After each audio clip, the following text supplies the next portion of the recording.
zobaczcie jak to wygląda. Jadą na sygnałach, cała wieś, cała miejscowość wychodzi, bo biały przyjechał. To jest to. Zapraszam, Villa Abassu.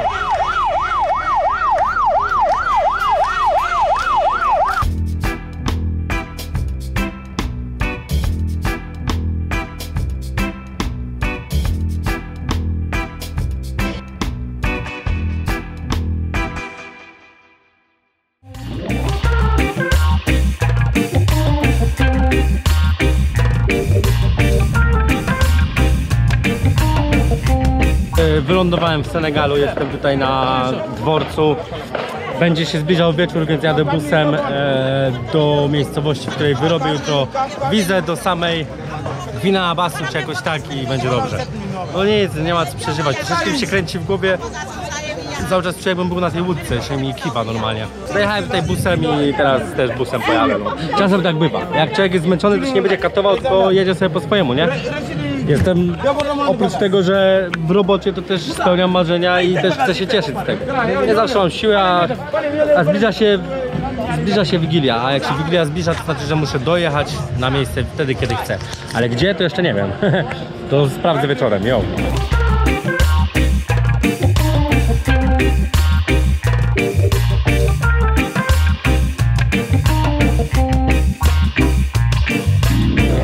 Siemanko, wylądowałem w mieście bardzo niedaleko Villa Abassu w Senegalu. No niestety zastała mnie noc, ale zapytałem miejscowych, gdzie można najtaniej spać. Oczywiście każdy powiedział, że to kosztuje, nie wiem, 100 zł i tak dalej, no ale znalazł mi się jeden, który powiedział, że mnie zaprowadzi do miejsca, jeśli mu dam wtedy chyba 3,50 i będę miał nocleg za 35 zł, no i mam za 35 zł. Opłacało się, bo tak naprawdę patrzę na bookingu, nawet 100 zł to jest takie minimum, więc mam miejscówkę, uważam, że zajebiście komfortową, nawet łapię tutaj Wi-Fi, słucham sobie, zabili mi żółwia, więc ogólnie no nic, tylko się umyć, pozbierać psychicznie, może mi się uda materiał wysłać, bo internet wydaje się dosyć dobry. Szukam meliny zawsze takiej, która będzie... Dla mnie komfort nie liczy się. Oczywiście przyszedłem tutaj, kosztowało 100 zł i pokazywał mi pokoje, aż mi, oczywiście nie w sensie na żywo, tylko które ile kosztują, aż wziąłem ten, który kosztował 1/3 ceny tej, którą mi pokazał na początku, ale ogólnie rzecz biorąc, nieważne są warunki, ważne, że jest tanio. Kibel jest na zewnątrz i prysznic jest na zewnątrz, to kurwa, wszystko czego chcę. Damy radę, damy radę. Przespałem się i na ten moment byłem wymienić pieniążki na dolary, ze względu na to, że jadę na granicę i po prostu zobaczymy, co tam dalej będzie. Czuję się jak gówno. Troszeczkę mnie przygrzało słońce, przez noc doszło do sytuacji, że mnie tam trochę telepało, no ale nie ma co przeżywać, tylko po prostu iść przed siebie, co nie? To jest chyba w tym momencie najważniejsze. No i Villa Abassu, tam się wybieram. Aha, warto by było podsumować Gambię. Gambia super miejsce, jeżeli chcesz pojechać z rodziną na wakacje, na all inclusive najlepiej, ze względu na to, że jeżeli chcesz jeść w restauracji, to wychodzi dosyć drogo. 6-7 dolarów nawet. Więc warto po prostu być na all inclusive. Jeżeli chcesz jechać sobie na taką, powiedzmy, taki wyjazd jak ja, jak najbardziej polecam, jest w miarę bezpiecznie, chyba że jesteś głupi, to cię okradną, tak jak mnie. Dodatkowo, no niestety, Gambia to jest taka afrykańska Tajlandia, czyli ogólnie rzecz biorąc bardzo dobrze działa teksturystyka i naprawdę jest ulica, na której wszyscy przychodzą, to na Senegambii jest. Wszyscy chodzą tam na imprezy, białasy, więc idziesz, podoba ci się jakaś, podchodzisz, 40 sekund zagaduchy, bierzesz na chatę, rano idzie, uszczęśliwiona finansowo i tak dalej, i tak dalej. No i gitara i wszyscy się cieszą. Bardzo dużo jeździ takich kobiet z Europy Zachodniej, grube, obrzydliwe, gorsze ode mnie, naprawdę, jeszcze gorzej wyglądają ode mnie. I one chodzą z tymi mudzinami, no bo ja się śmieję, że oczywiście już tego kurwa nikt w Europie nie dotknie, nawet za paszport. No więc przyjeżdżają tutaj, kupują sobie gościa, je masuje i przynosi jej, wiadomo, żarcie, no bo co może kurwa świnia robić. I tyle, nie? Tak to wygląda, no. To jest ta zła strona Gambii. Dobra strona jest taka, że to jest po prostu fajny kraj, w którym dogadasz się w języku angielskim. bo jest językiem urzędowym. Raczej wszyscy mówią, chyba że ktoś jest z Senegalu, więc naprawdę super sprawa. Polecam. Dawid Parzowski, tylko uważaj na swój bagaż i na wszystko, co masz przy sobie. Idę do cienia sprawdzić, gdzie ja w ogóle kurwa idę, bo chyba się zgubiłem. Yo. Ej, nie uwierzycie, idę sobie ulicą, tutaj macie ambasadę Gwinei Basu. Idę sobie ulicą i gość się pyta, gdzie idziesz? Mnie to ogólnie wkurwia, no ale mówię, no dobra, no mówię, idę na granicę Gwinei Basu. Mówię, ty idź do ambasady, tutaj jest blisko, kilometr stąd. Mówię, no ale ja na granicy dostanę wizę. Mówi, idź do ambasady, lepiej będzie.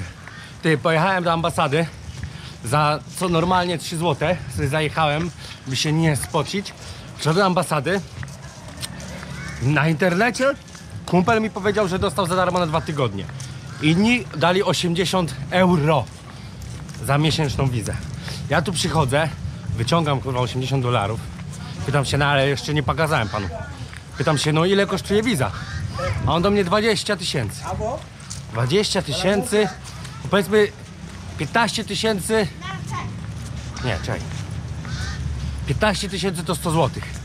No to powiedzmy, że to jest 130 ileś złotych zapłaciłem za wizę. Czyli nie 80 euro czy dolarów, więc jest kurwa dobrze, no i już mam dzień zrobiony, jest dobrze, kurwa. No to zmierzam do granicy Gwinei.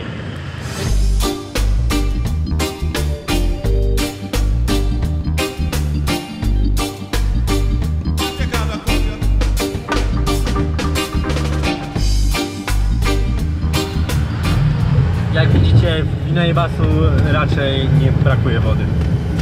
Tego jesteśmy pewni.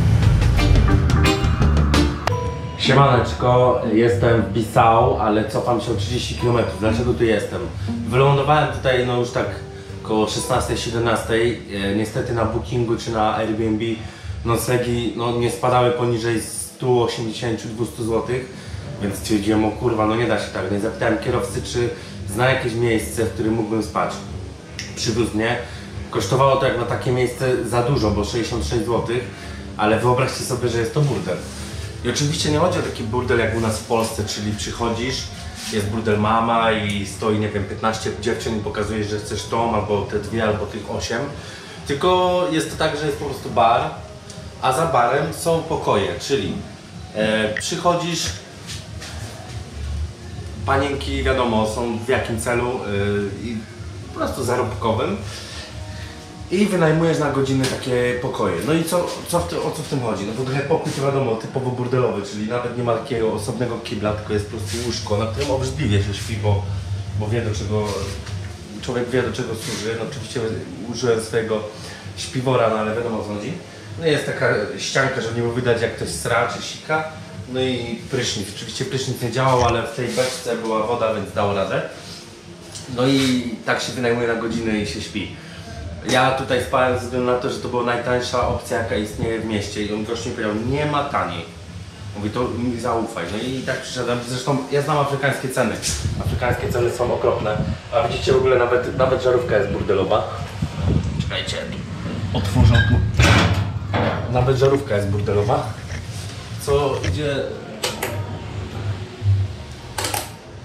Co idzie naprawdę stwierdzić, że to jest to burdel.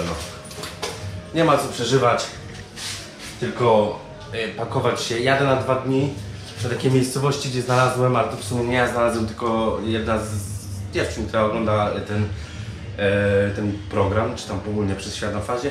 Znalazła mi miejscówkę za taką samą cenę, w fajnych warunkach, gdzie mogę ustalić najbliższą trasę na 2 tygodnie mniej więcej. No i oczywiście jako, że jutro jest niedziela i jest odcinek, no, że niedzielę sobie robię zawsze wolne, oglądam sobie mój odcinek, oglądam komentarze, co tam piszecie, więc to jest taki mój czas, kiedy nie robię nic. Nie robię nic, bo każdy człowiek potrzebuje odpoczynku. To nie jest wyprawa z zasadami, nie, kurwa, spokojnie. No więc jest jak jest, nie ma co przeżywać, a ja na ten moment się zbieram stąd. Wczoraj nie nagrywałem ze względu na to, bo chciałem na zewnątrz nagrywać, jeszcze był dzień, ale nie chciałem, żeby mi mieszkańcy zobaczyli, że mam kamerę i tak dalej, bo bałem się, że mi ktoś przyjdzie nocą i wbije po prostu zabrać to, co jest dla mnie najcenniejsze, czyli tą kamerę. No i oczywiście materiał. A za materiał jestem w stanie walczyć. wiadomo jak to jest. No nic, nie ma co przeżywać. Noc przeżyłem, odgłosy były, no i tyle no. Pozdro.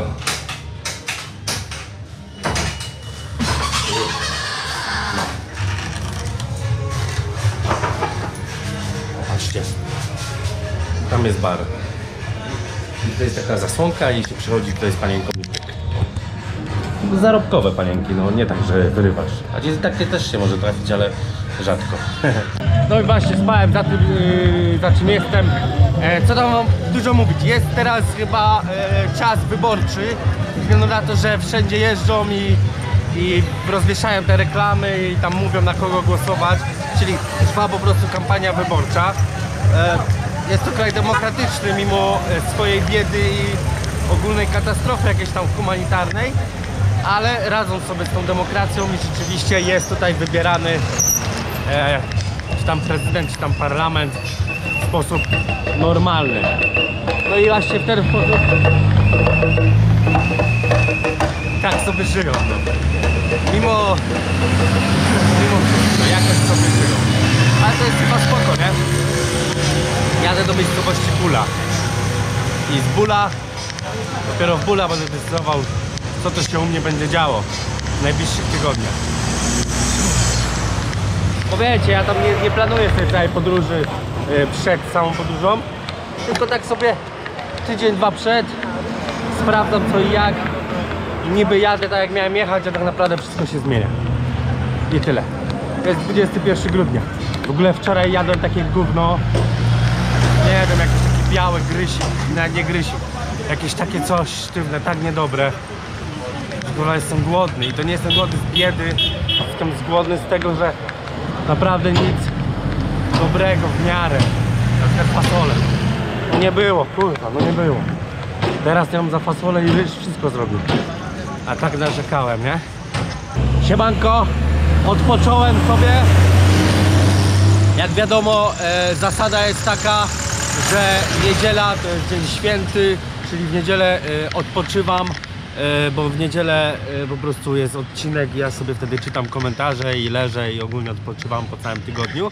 No i chcę wam opowiedzieć taką rzecz, że wczoraj sobie siedzę tutaj, wiecie, czytam komentarze, sygnał był niestety tutaj tylko na zewnątrz i wyobraźcie sobie, że kurwa patrzę, mnóstwo ludzi, setki ludzi.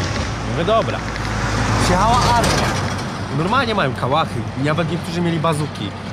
Mówię, kurwa, no coś jest nie tak. Tutaj wszystko otoczone.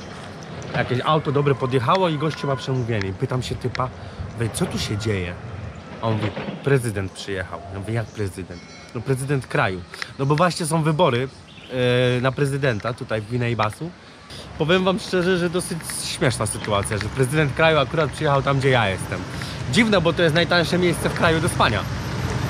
Dosłownie. Ja aktualnie łapię stopa do miejscowości, której właśnie nazwę zapomniałem, ale mogę sprawdzić. Bardzo mi przykro, że musicie to zobaczyć, bo to jest naprawdę niefajne, ale mam Samsunga. Wiem, upadek człowieka i w ogóle... O, En Salma. Dobra, to nie będę musiał jechać do En Salmy, tylko w stronę Bissau. Będę i potem jakoś sobie kurwa odbiję. No, będę En Salma i potem skręcam, jadę w stronę Gwinei.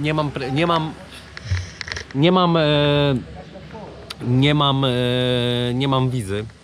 Problem polega na tym, że nie mam wizy, ale kolega dzisiaj ma naprawić komputer i ma mi e-wizę załatwić. Wysłałem mu wszystkie po prostu zdjęcia wszystkich dokumentów i no, podobno ma mi załatwić. Jeżeli nie załatwi, to kurwa, to ja nie wiem, gdzie ja spędzę Wigilię, bo jest 23 grudnia, jutro jest 24 i ja pierdolę. Jeśli by wyszło, że nie mogę zorganizować Wigilii jutro, to mogę zorganizować 25 jak coś, nie? Będzie się liczyło? No będzie się liczyło, no. Jak pomyślę sobie, że jutro mam mieć Wigilię, wy wszyscy teraz lepicie pierogi, uszka i robicie barszcz, a ja jestem w jakiejś piździe i nie wiem, co zrobię. 2 dni szukałem kampingu, żebym miał bezpieczne miejsce, gdzie sobie zorganizuję taką Wigilię, jak sobie wymarzyłem, czyli zrobię sobie uszka, bo mam ze sobą grzyby, mam barszczyk, że zrobiłbym sobie taką Wigilię, jak chciałem. Wiecie co? Nie zrobię. Najprawdopodobniej będę jadł tradycyjnie puszkę, a grzyby i barszcz nosiłem po prostu na marne. Ale cóż, Nie chcę iść do hotelu, żeby w hotelu siedzieć. Znaczy hotelu, no wiecie, to jest takie tanie gówno, nie? Ale nie chcę czegoś takiego, chciałem w plenerze. I jak będzie, nie wiem, może być tak, że nie będę miał wyjścia. No nic, udało mi się złapać stopa. To już drugi autostop, którego mi się udało złapać. Pierwszy był bezpłatny, zobaczymy co będzie z tym. Jadę dużo dalej niż pierwszym, bo pierwszym jechałem jakieś 20 km. No bo już jest zjazd na Guinea Conakry. I teraz jadę jakieś 70 według pana, może być 17, bo mój język, chociaż nie, powiedziałem, że 7-0. On mówi tak, no to znaczy, że 70 km. A w Afryce 70 km to jest więcej niż dalej. Wiesz, to jest dalej jak ze Śląska do Warszawy. To jest prawdziwa podróż.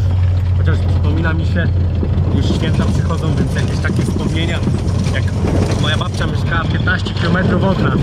Jak przyjeżdżaliśmy i jak wracaliśmy, zawsze mówiła spokojnie podróży. 15 km, nie? No, urocze.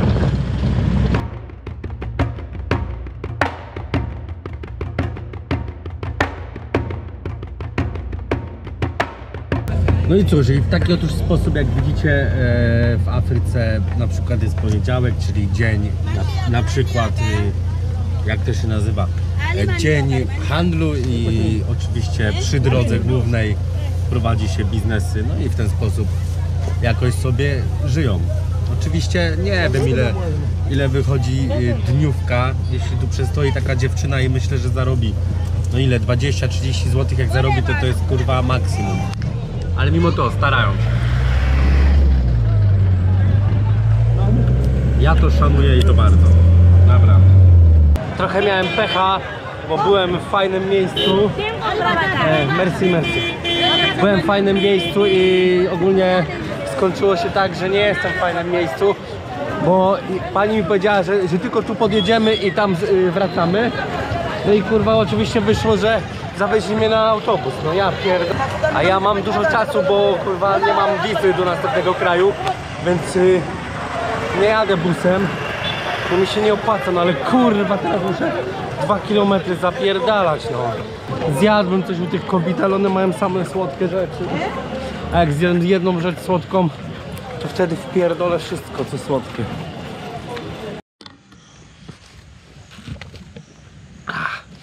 Ciepła woda. Gości mi kilometr przewiózł, przeszedłem się tutaj do cienia. Mam jeszcze 3 km, nie przejdę tego na nogach, bo po tych 3 km to będę z zwłokami. Jest po prostu tak gorąco. 23 grudnia, święta się zbliżają, a tu kurwa hyc. Ale wiem, że i u was też za bardzo śniegu nie ma, więc nie przeżywajmy. Ogólnie rzecz biorąc, jakoś się tam na tą drogę dostanę. Jest tylko 3 km, więc powinno się udać. Nadchodzi czas na obiad. Nie mam czasu szukać jedzenia, więc kupiłem ziemniaka. Nawet go posolili. Są ziemniaki słodkie, ale bardzo dobre. Polecam wam wszystkim, mając okazję jeść coś takiego dobrego.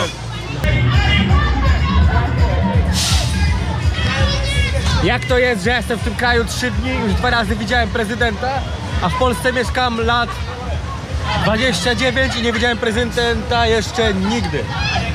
Naprawdę. Drugi raz prezydent. Pierwszy w Bula, teraz tu. Drugi raz spotykam prezydenta. Załatwiam właśnie e-wizę z moim kolegą. O, zobaczcie.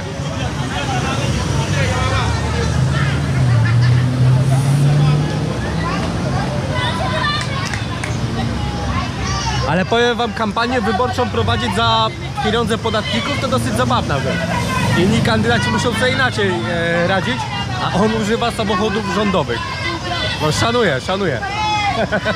Znaczy wiadomo, ja to robię, że szanuję. Ale tak, po raz drugi widzę kandydata na prezydenta. Przepraszam, aktualnego prezydenta i kandydata na reelekcję? No właśnie.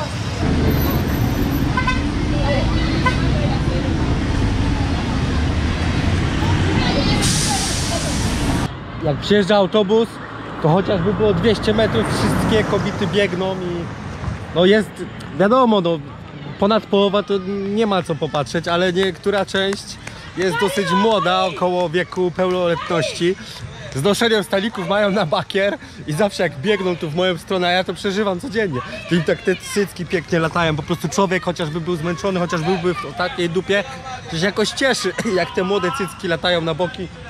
Jedzie kolejny autobus oczywiście z zwolenników prezydenta. No i tyle. A latające cycki są tam. No nie, no to cieszy ten widok, cieszy. Też by was ucieszy, jak tak chodzą bez stoliku. Jeb.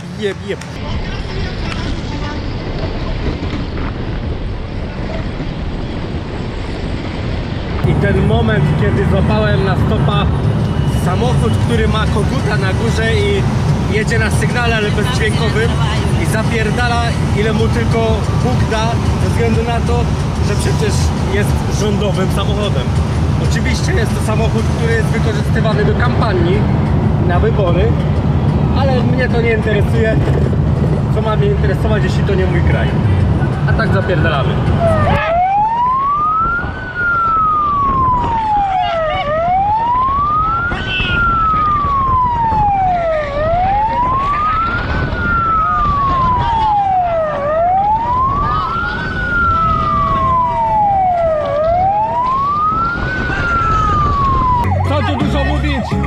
Jest kampania, więc jak to się mówi, są igrzyska.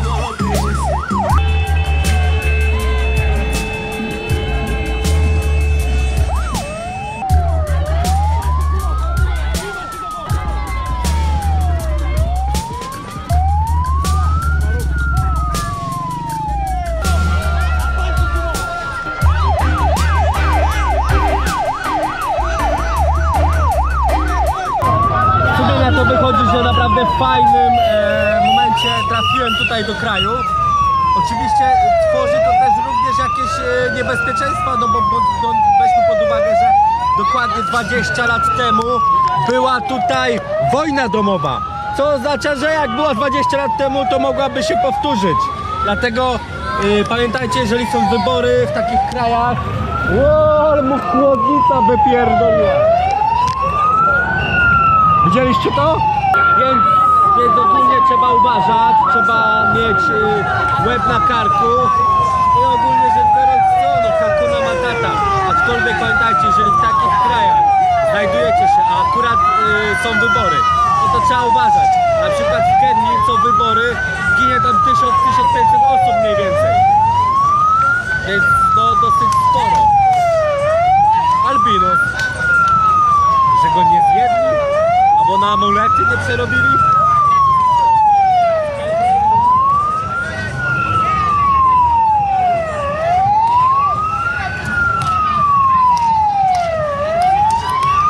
No, a ja muszę znaleźć nocleg, ale to jest kurwa tyle spędu, że nie wiem, czy to ma sens, czy mam radę. Albo czy nie będzie pełne. Właśnie sprawdziłem mapę i kurwa się okazało, że oni już nie jadą w moją stronę. Więc wysiadłem. No nic, no wybory, słuchajcie, w sumie jak biorę pod uwagę jak u nas wygląda kampania, jak u nas jest bardzo niemiło i w ogóle jest strasznie dużo wyzwisk i całego tego brzydkiego zachowania, to w sumie im zazdroszczę.